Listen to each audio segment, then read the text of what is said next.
dirty work of the revolution, but they screw their noses up at you because your sweat stinks. You have to sit way down there so they won't have to see you. And down there in ignorance and stink, you're allowed to do your little bit towards bringing in the golden age in which you'll all do the same old dirty work. Up there in the sunlight, their writers sing about the power of life, and the expensive rooms in which they scheme are hung with exquisite paintings. So stand up, defend yourselves from their whips. Stand up, stand in front of them. Let them see how many of you there are. Do we have to listen to this sort of thing? We're citizens of a new enlightened age. We're all revolutionaries nowadays. But this is plain treachery. We can't allow it.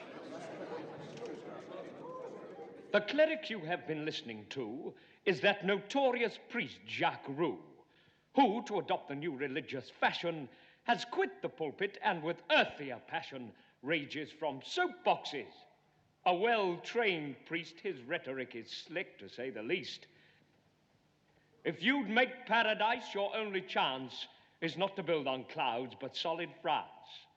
The mob eats from his hand, while Roux knows what he wants, but not what he should do. Talk's cheap. The price of action is colossal. So Roux decides to be the chief apostle of Jean-Paul Marat. Seems good policy, since Marat is headed straight for Calvary. And crucifixion, all good Christians know, is the most sympathetic way to go. We demand the opening of the granaries to feed the poor. We demand the public ownership of workshops and factories. We demand the conversion of the churches into schools, so that now, at least, something useful may be taught in them. We demand that everyone should do all he can to put an end to war. This damned war which is fought for the benefit of profiteers and leads only to more wars.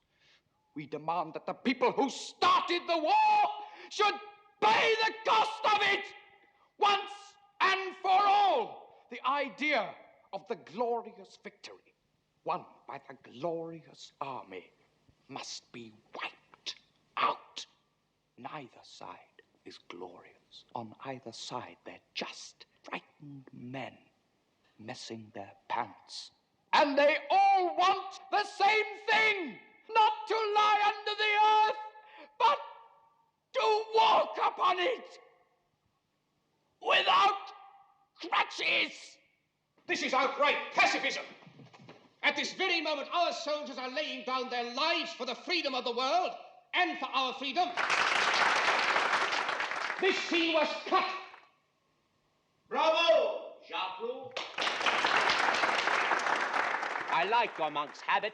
Nowadays, it's best to preach revolution wearing a robe. No, Marat! Come out and lead the people! They're waiting for you! It must be now! For the revolution, which burns up everything in blinding brightness, will only last as long as the lightning flash. Monsieur de Sade is whipped. Marat, today they need you because you are going to suffer for them. They need you and they honor the urn that holds your ashes. But tomorrow they will come back and they will smash that urn and they will say, Marat? Who was Marat? Marat! Now I will tell you about this revolution which I have to make. When I lay in the Bastille, my ideas were already formed. In prison, I created, in my mind, monstrous representatives of a dying class. My imaginary giants committed desecrations and tortures. I committed them myself. And like them, allowed myself to be bound and beaten. And even now, I would like to take this beauty here who stands there so expectantly and let her beat me while I talk to you about the revolution.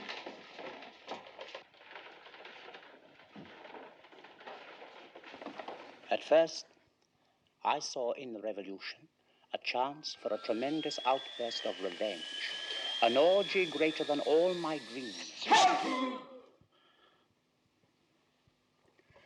But then I saw, when I sat in the courtroom myself,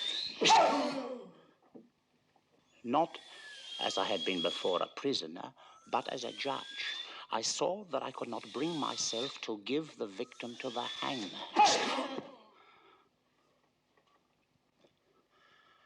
I did everything I could to release him or to let him escape.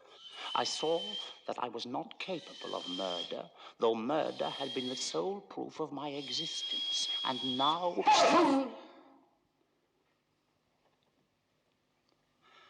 the very thought of it horrifies me. In September, when I watched the official sacking of the Carmelite convent, I had to bend over in the courtyard and vomit as I watched my prophecies coming true and women running by, holding in their dripping hands the severed genitals of men. And as the months went by, and the tumbrils rolled regularly to the scaffold, and the blade dropped and was winched up and dropped again, all the meaning drained out of this revenge.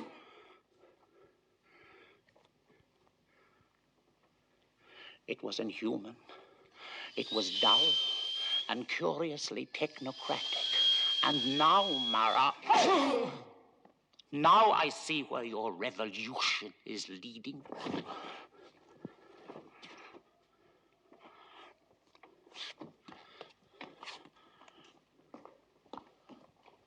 To the withering of the individual man, to the death of choice, to uniformity, to deadly weakness in a state which has no contact with the individual, but which is impregnable. And so, I turn away. I am one of those who has to be defeated, but out of my defeat, I want to seize everything I can get with my own strength. I step out of my place, and I watch what happens, without joining in, observing, noting down my observations. And all around me, stillness. And when I vanish, I want all trace of my existence to be wiped